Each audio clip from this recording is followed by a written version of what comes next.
Tragis betul nasib Anies Baswedan di perhelatan pemilihan kepala daerah 2024.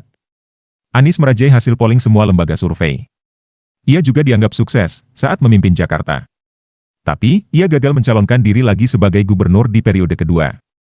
Penyebabnya, tak satupun partai politik pemilik kursi parlemen yang meliriknya. Ia ditinggalkan, termasuk oleh PKS, yang dulu setia bersamanya.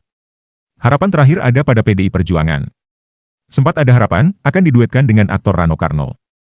Tapi nyatanya, Partai Banteng memilih mengusung kadernya Pramono Anung Rano Karno.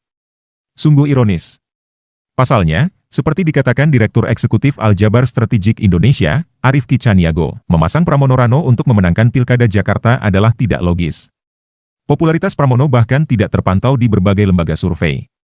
Bukan lawan sepadan bagi duet Ridwan Kamil Suswono, yang diusung koalisi Gemuk Kimplas. Kata Arief Ki, lawan sepadan Ridwan Kamil Suswono adalah Anies dan Basuki Cahayapurnama alias Ahok. Ia menduga Anies sengaja dilumpuhkan untuk kepentingan politik jangka panjang. Terutama menjaga hubungan dengan Presiden terpilih, Prabowo Subianto. Bisa saja untuk mendapatkan kursi menteri di kabinet. Prabowo juga punya kepentingan sendiri. Karena bagaimanapun, ketika Anies kembali mendapat panggung dengan menjadi gubernur Jakarta, ia berpotensi menjadi lawan tangguh bagi Prabowo di pemilu presiden 2029 nanti.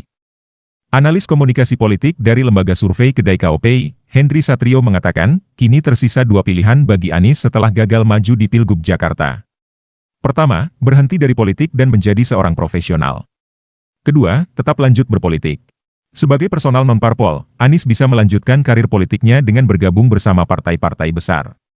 Tapi, jangan harap bisa menempati posisi tinggi. Ia harus siap berada di posisi yang biasa saja katanya.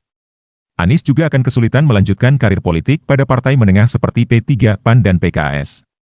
Musababnya, Anies bisa menyaingi pamor ketua partainya Lanjut Henry. Pilihan lainnya adalah bikin partai sendiri. Kalau dia mau repot-repot sedikit, ya bikin partai politik sendiri kata Henry.